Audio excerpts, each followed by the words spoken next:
चलिए तो अपन आगे बढ़ते हैं और तीसरा प्रश्न देख लेते हैं। तीसरा प्रश्न आपके है कि धातु का एक पाइप 77 सेंटीमीटर लंबा है और इसके एक अनुप्रस्थ काट का आंतरिक व्यास है वो दे रखा है 4 सेंटीमीटर और बाहरी व्यास दे रखा है 4.4 सेंटीमीटर।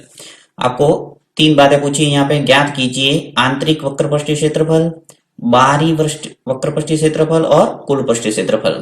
तो सबसे पहले आपको ये समझना पड़ेगा कि आंतरिक व्यास क्या होता है और बाहरी व्यास क्या होता है। तो थोड़ा मैं चित्र की सहायता से आपको समझाने का प्रयास करता हूं। देखिए, जैसे मैं एक बेलन बनाता हूं थोड़ा बड़ा। ये बेलन का ऊपर वाला भाग वर्ताकार, वैसे बिल्कुल गोल होता है वर्ताकार, आपको समझना है सिर्फ। ठीक है। अब यहाँ पे जो पाइप है, इस पाइप की कुछ ना कुछ तो मोटाई होगी। तो यहाँ पे मैं उसकी मोटाई है वो इस ढंग से ले रहा हूं, ये और ये। राइट। अब ये जो मोटाई है यानी व्यास क्या होता है, जो वर्त है उसके परिधि के दो बिंदुओं को मिलाने वाली रेखा और केंद्र से गुजरनी चाहिए, तो उसे क्या कहते हैं, व्यास। कल मैंने डिस्कस किया था इसके बारे में पूरा। तो देखिए, यहां जैसे मान लो केंद्र है, तो केंद्र से यहां तक होगा अंदर वाला जो वर्ग दिख रहा है छोटा सा। अब यहां मैं नाम दे देता हूं ए और यहां नाम दे देता हूं बी। तो जो ए बी है वो हो गया आंतरिक व्यास और इसको मैं आगे बढ़ाऊंगा अब यहां तक और ये यहां तक। तो ये हो गया जैसे सी और डी। तो ए बी है वो तो है आंतरिक व्यास, आंतरिक व्यास। और जो सी डी है, सी और डी है, वो क्या है, बाहरी व्यास। अब आपको यहाँ पे दे रखा है जैसे कि आंतरिक व्यास है वो 4 सेंटीमीटर है, तो यहां से ए से लगाकर बी तक है वो क्या हो गया 4। और बाहरी व्यास है वो क्या है 4.4 सेंटीमीटर। तो सी से लगाकर डी तक जो दूरी होगी वो क्या हो जाएगी 4.4। तो दोनों स्थितियों के लिए आपको ध्यान रखना है कि आंतरिक वक्रपृष्ठीय क्षेत्रफल पूछा है तो आपको आंतरिक व्यास को इस्तेमाल करना है, और यदि बाहरी वक्रपृष्ठीय क्षेत्रफल निकालना है तो बाहरी व्यास है उसका इस्तेमाल करना है। ठीक है। और व्यास है उसका आधा क्या होता है, त्रिज्या। तो यहाँ पे अपने सूत्र के अंदर त्रिज्या काम आएगी, तो इसका आधा कर लेंगे। तो चलिए यहाँ पे प्रश्न को सॉल्व करते हैं।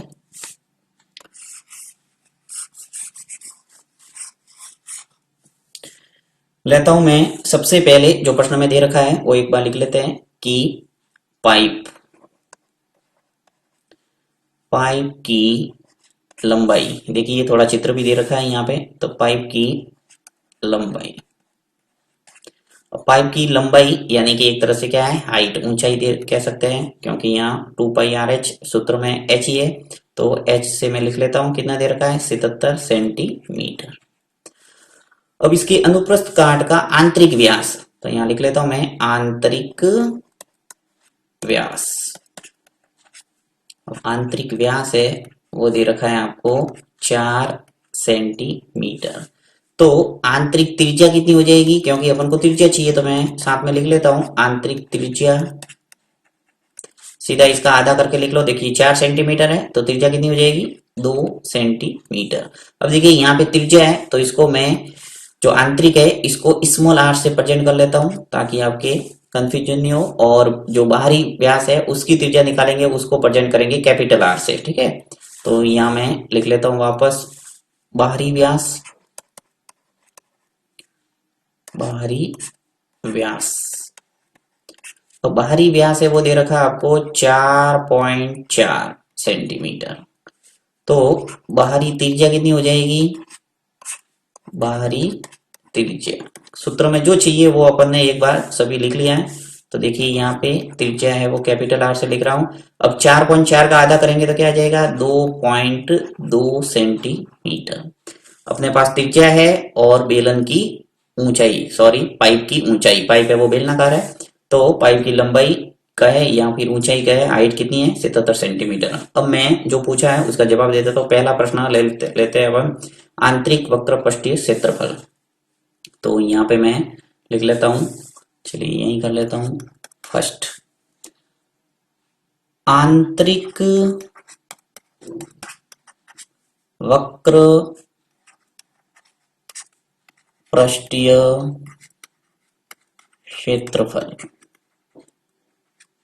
अब आंतरिक वक्र पृष्ठीय क्षेत्रफल आपको निकालना है, तो आप क्या करेंगे, सूत्र कौन सा इस्तेमाल करेंगे? आंतरिक वक्र पृष्ठीय क्षेत्रफल के लिए सूत्र हो जाएगा 2πr(h). दोनों के लिए वैसे 2πr(h) ही होगा, परंतु यहाँ पे जो लगाना है वो स्मॉल आर से। देखिए 2πr और h। वक्र पृष्ठीय क्षेत्रफल का सूत्र आपको अच्छे ढंग से याद है। वक्र पृष्ठीय क्षेत्रफल का मतलब क्या होता है? ये जो ग्रीन ग्रीन भाग कलर आपको दिख रहा है, इस बेलनाकार, देखिए ऊपर और नीचे वर्ताकार भाग है, ये वर्ताकार भाग है और ये वर्ताकार भाग है। इन दोनों वर्ताकार भाग को छोड़ के जो सिर्फ ग्रीन ग्रीन ये जो कलर किया हुआ है, इस कलर का छायांकित जो है, इस छायांकित भाग का क्षेत्रफल निकाल रहे हैं, वो है वक्र पृष्ठीय क्षेत्रफल। तो यहाँ पे 2 पाई की जगह आ जाएगा 22/7। स्मॉल आर आपके पास कितना है? 2 सेंटीमीटर लिख लो, यहाँ 2 सेंटीमीटर। और एच है वो दोनों की स्थिति में 77 ही रहेगा, तो 77। अब देखिए 7 का भाग 77 में इजीली जा रहा है, कितनी बार जाएगा? 11 बार। अब सबका गुणा कर दो, 2 × 22 × 2 × 11। इन सब का जब गुणा करेंगे तो आपके पास आ जाएगा 968। 9, 6 और 8 वर्ग सेंटीमीटर, क्योंकि अपन निकाल रहे हैं पृष्ठीय क्षेत्रफल और सेंटीमीटर में दे रखा है। अगर मीटर में होता तो मैं लिखता वर्ग मीटर। तो ये तो हुआ आंतरिक वक्र पृष्ठीय क्षेत्रफल। अब नेक्स्ट प्रश्न का जवाब देते हैं अपन बाहरी वक्र पृष्ठीय क्षेत्रफल। तो दूसरा ले लेता हूं, बाहरी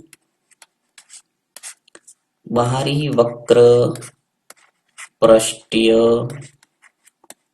क्षेत्रफल। और बाहरी वक्र पृष्ठीय क्षेत्रफल के लिए भी सूत्र वही है 2 पाई, परंतु यहाँ आर है वो कैपिटल लेना, आर और एच। देखिए यहाँ पे मैंने बाहरी त्रिज्या के लिए क्या इस्तेमाल किया था? कैपिटल आर, इसलिए मैंने कैपिटल आर लिखा है। अब देखिए 2 पाई की जगह वही 22/7 लिखना है आपको, और आर कैपिटल आर कितना है? 2.2, तो यहाँ लिख लो 2.2। एच है वो सेम है 77, पाइप की लंबाई, तो 77। 7 का भाग 77 में इजीली जा रहा है, वही 11 बार। सबका गुणा कर दो, 2 × 22 × 2.2 और ये 11। इन सब का गुणा कर देंगे तो आपके पास आ जाएगा, जब गुणा करेंगे यहाँ पे तो आएगा आपके 1064, 1064.80 वर्ग सेंटीमीटर। ये आप गुणा करके देख सकते हैं इजीली। और पॉइंट वाला यदि गुणा करने में आपको किसी प्रकार की कोई दिक्कत आती है तो आप कमेंट बॉक्स में लिखना, मैं आपको इससे संबंधित पूरा एक वीडियो बना के आपको बता दूंगा। वैसे मैंने वीडियो बनाया हुआ है, पॉइंट गुणा कैसे करते हैं, भाग कैसे करते हैं, बाकी कैसे करते हैं, सभी पॉइंट से संबंधित सभी जानकारी आपको दी हुई है। प्लेलिस्ट में जाके आप वो देख सकते हैं।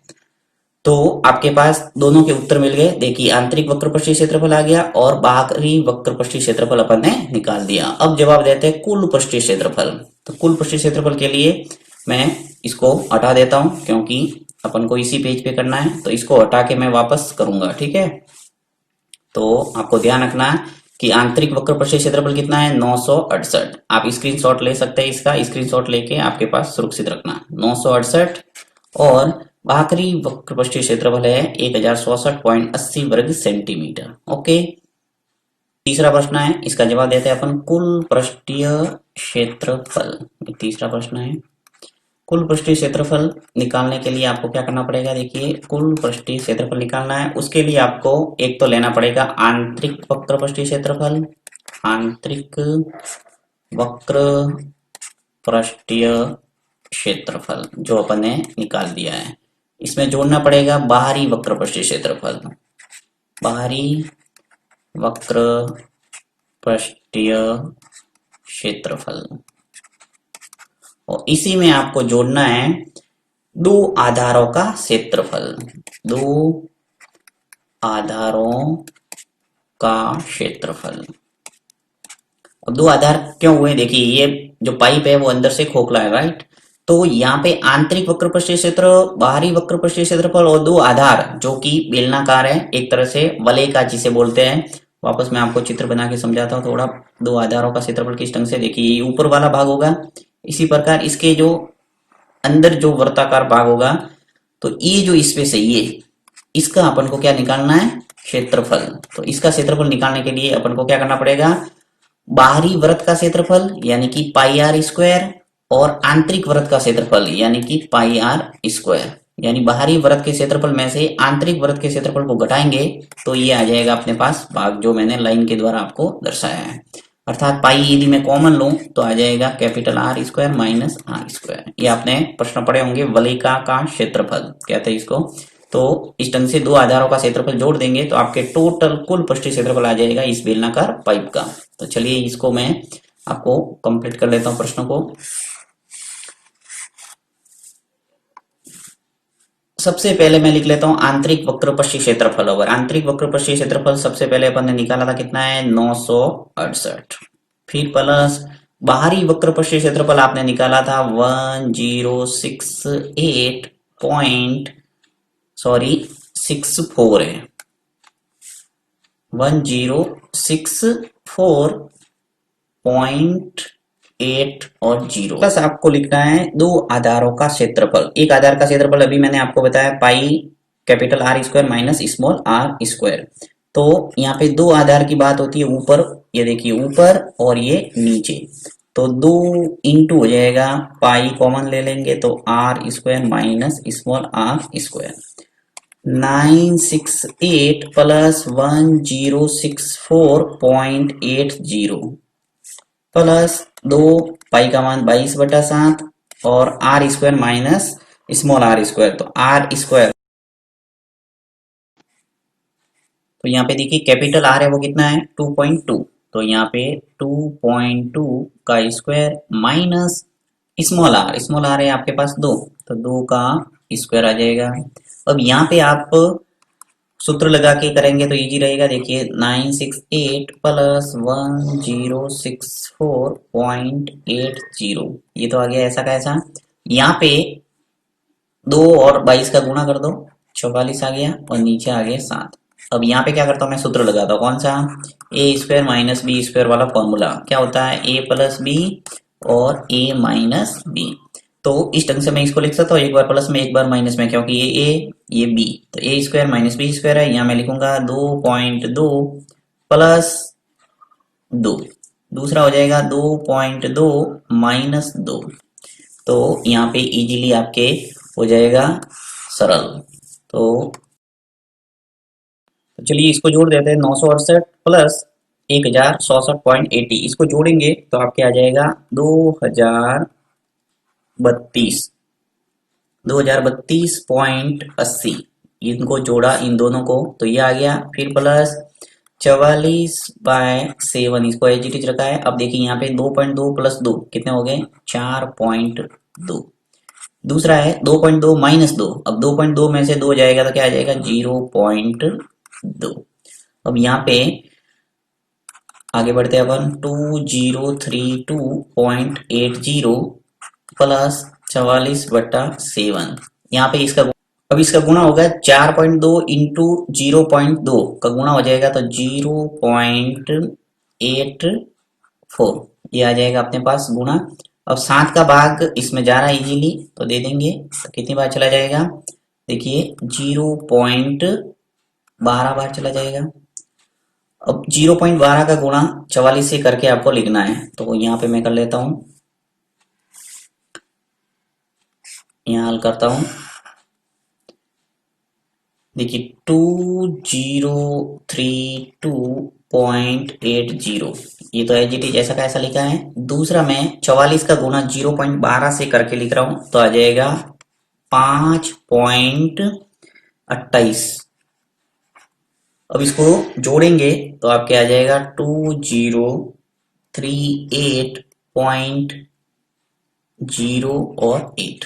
इसको जोड़ेंगे तो आ जाएगा आपके पास 2038.08 वर्ग सेंटीमीटर। इस ढंग से आप निकाल सकते हैं कुल पृष्ठीय क्षेत्रफल।